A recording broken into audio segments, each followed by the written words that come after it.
All right, ladies and gentlemen, we're here at a greater conversation. This is a place and space where Josh and I get some things off of our chest. We say it every week. Tomorrow's not promised, so cuss the people out today.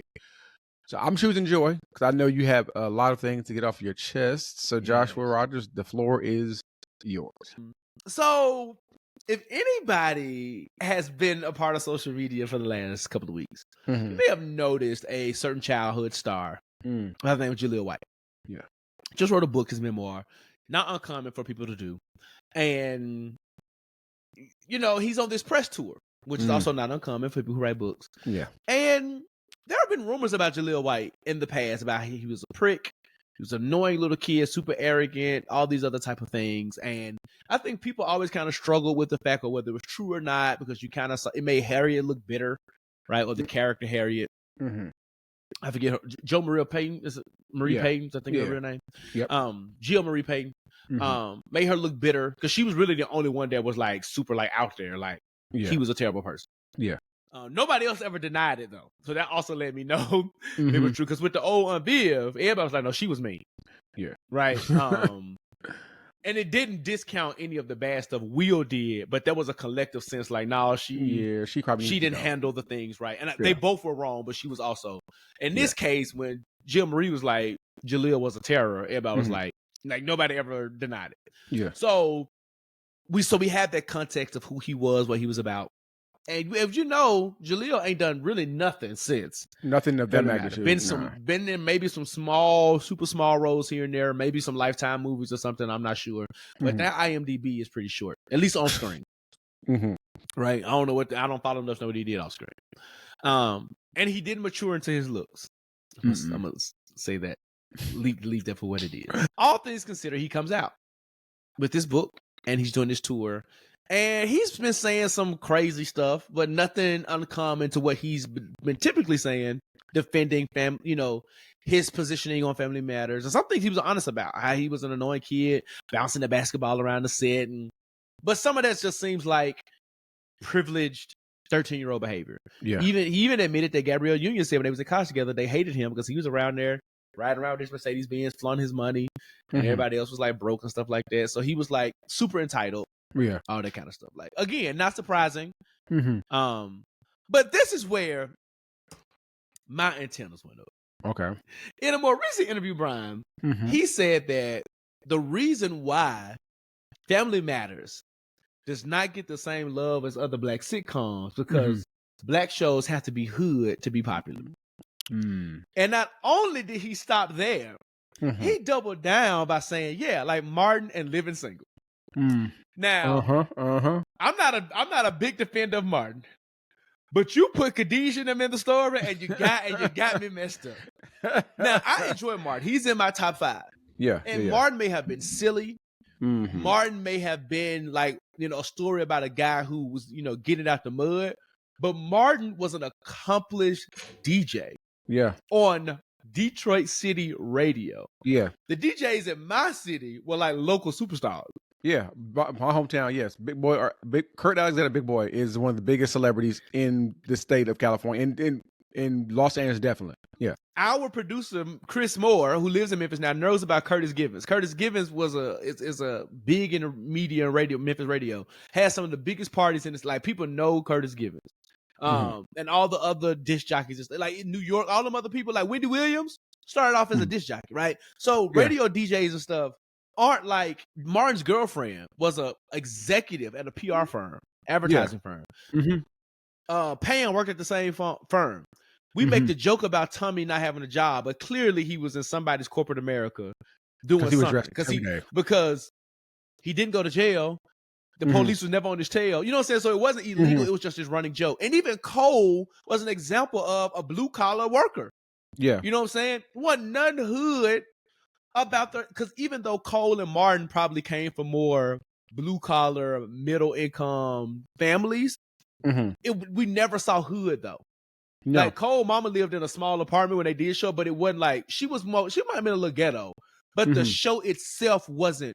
His upbringing may have been a little ghetto, but the show was nothing hood about the show. The show was more even Shanae was on her own hair salon and beauty. Like She was hood. She was ghetto. She was ghetto, but she was an entrepreneur. Yeah. You know what I'm saying? So like it was, and then don't let me get on living single. Lived in a beautiful brownstone. Mm-hmm. In New York. Wasn't Kyle like a stockbroker? Kyle was a stockbroker. Now, a cheap one because he shared an apartment with the handyman. He probably could afford his own apartment. Nevertheless, a high-profile stockbroker. Maverick. The Maverick. Maxine Maverick was a corporate attorney after her little scandal, became a public defender, then alderwoman, elected official. Yeah. Khadijah was the owner, publisher, and CEO of her own magazine. Yep. Her cousin was the executive assistant turned noted actress. Yeah. You had a boutique buyer turned costumer turned entrepreneur planning high-end luxurious events and weddings.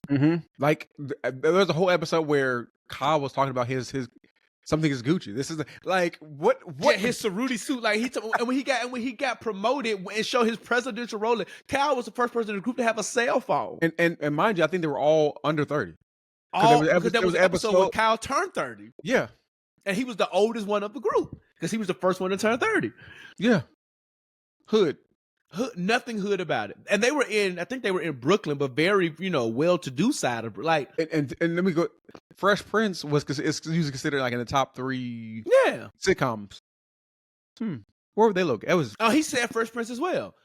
Bel Air. The most hood person was Will. And he left Philly to come to Bel Air, and wasn't even real hood like that. We're gonna keep it a buck. In the drama version, that Will is more hood than Willard Smith. Yeah, was in the Fresh Prince. Will Smith and Fresh Prince just literally got into a little trouble, and his mama was like, literally what the song says, got into a fight. Mama was like, "Nah, bye. You ain't finna get caught up." This Will was like potential gun charges. Like that Will is more hood than the old Will. My point is this. Let's just do a few things. Family Matters was not a good show. Writing was terrible. The writing was terrible. It just wasn't a good show. And I heard somebody else say on TikTok, which I'm going to steal their point because I agree with it and I don't remember who it was, so I would give them exact credit. But it wasn't rooted in reality. The most relatable thing about it was that it was a middle-class family in Chicago. Yeah. That was it. Like, you turning into Stefan Urkel. Your whole character wasn't rooted in reality. Your whole character was like the reason why we would call out Cosby, Will, like Fresh Prince of Bel-Air, Living Single, Martin, even the most unrealistic thing about the Jamie Foxx show was the fact that he lived in the hotel. But if your family owned a hotel, you're going to live in the penthouse, right? Yeah. Like everything else people could, even if you take the hotel stuff about it, Jamie Foxx's pursuit of like stardom. In LA, people today is literally moved to LA to pursue their dreams, and they work in hotels and restaurants and things like that. He just happened to have an aunt and uncle who own a hotel. Even if we take the most current show, Insecure, like that was all of us in our 30s. Now, while we were married when the show came out, we could we talk about it on this podcast ad nauseum. We saw ourselves in Issa Lawrence, Molly, Chad, all the people, right? Yeah. Tiffany, all the people. We saw ourselves in it. I saw myself in Living Single. You know what I'm saying? Trying to make it. You know what I'm saying? Bryan, you're in finance. While you're not a stockbroker, like you're in a financial firm. Yeah, I understand. Climbing that ladder, figuring things out, closing the accounts, having the dinners, getting the bonuses, understanding what it's like. I understand what that life is like. You know what I'm saying? Yeah, you know, like y'all two different sides of the financial industry, but you know what it's like. And for me, like, it's like a hodgepodge between Khadijah and Max. I'm not an attorney, but I work in like policy space and then like this entrepreneur media space. Like, I know are trying to call on people to get these interviews and trying to figure out, like, we know what the hustle is, right? So we could see, and not even just that, just what it means to be, when you first start your career, be broke. See that increase. And then we saw, what's their face? Overton and Sinclair get married and what it means to start your family and bring your two lives together. And like, I never said that Family Matter, be like, ooh, I see that. Yeah. There was some family things, sure. But overall, Family Matters did not mirror my life. And Jaleel White, you were annoyed. I can see why because your character was annoyed. It wasn't even about you. It's just you became what J.J. Evans became the Good Times. But to me, worse. Because at least J.J. Evans was still the silly kid. You were this mad scientist busting up in folk. You telling me after everything you did, Carl did not literally ban you from it? You know, my daddy would not even let you come near my home if you did half of the things that you did in their home. And not care one thing about your feelings. You telling me this man literally gonna destroy my banister, break my furniture, run cars into the back of my house, like all kind of stuff. And I'm consistently letting you in my home. First of all, you would be a juvenile. Yeah. By the time I don't like calling the cops on black people, but Negro, you would have been in jail. Like Eddie should have been put them hands on you and fought you down. You were low key stalking Laura, like all of the things, compromising her relationships, like all of the things. Family Matters was not a great show.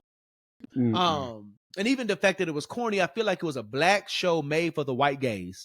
Yeah, that wasn't for us.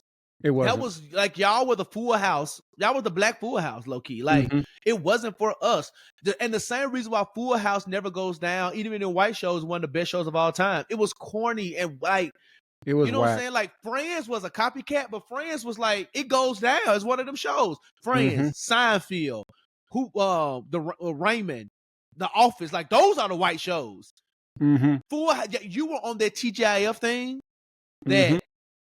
Sabrina the Teenage Witch, like it was the fantasy world. It might as well have been sci-fi, a comedic sci-fi, which we didn't want. So when we name our top 5 black shows of all time, Jaleel White, it's not because like it wasn't a hood show. It's because it wasn't good enough to make the top 5 or the top 10. Right? It just wasn't that. It wasn't that good of a show. Y'all had success because of the crossover appeal, because of the excessive antics that y'all were a part of. Like, nigga, you was the flavor of love of sitcoms. It was antics. It wasn't great. It wasn't great writing. It wasn't great production. Here's the other thing. The other thing is that those other shows had black writers. That was an all-white writing room. Y'all had white people telling y'all story. We can't relate to that, bro. Just like we can't relate to you. And I won't be surprised if you come out as a MAGA supporter in the future because you feel like the black community is on your side. We're not against you. We just not. As we look back at it, we like Family Matters wasn't that girl. Never been that girl. Ain't gonna be that girl. Yeah. So like you can miss it. Get up off Yvette Lee Browser and them, because I mean Living Single is literally bro. Snowfall was hood. Well, told a hood story. Yeah. You know what I'm saying? The perspective, The Wire told a hood story. Yeah. If any of them shows was hood, the Wayans brothers probably was the most hood. Yeah, because of the black shows. They was ghetto. Yeah. Like that was hood.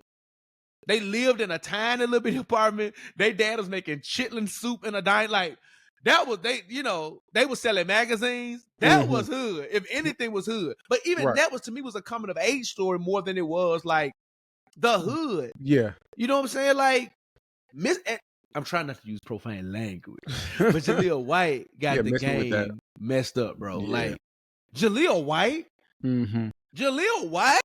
I'd rather hear Kyle Barker sing "My Funny Valentine" 50 times in a row before I sit here and listen to what Jaleel will tell me about being black on the sitcom. Well, that's strong. That is strong language. And I mean it. That is strong language. I mean, my funny Valentine. Before I hear it, did I ain't do that? I could watch that one episode over before I watch the discography of Family Matters. I could watch that episode 50 times on repeat and cringe every single time before I hear you what you did. Did you do something with the suspenders? And then thought you clocked it with Stephon Urkel. You was just still a funny looking nigga with no glasses and was still lame after you took them off. Right. It wasn't believable then.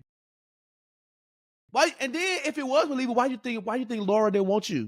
Because Jaleel White is actually more akin to Stephen Urkel than he is Stephon Urkel. You're lame. You're whack. No one likes you. You give me the feeling of a stub toe. Jesus. Your career was a mistake because the show wasn't even supposed to be about you. It's supposed to be about Harriet and her navigating the family. You were a variable that they found that they could monetize. You weren't that talented. You were monetization, Jaleel. And that's why Family Matters does not make the list. Thank you. That's why you're not written in the oracles of history of greatest sitcoms. Because you're not a great sitcom. You're not. God bless you. Yeah. That's all.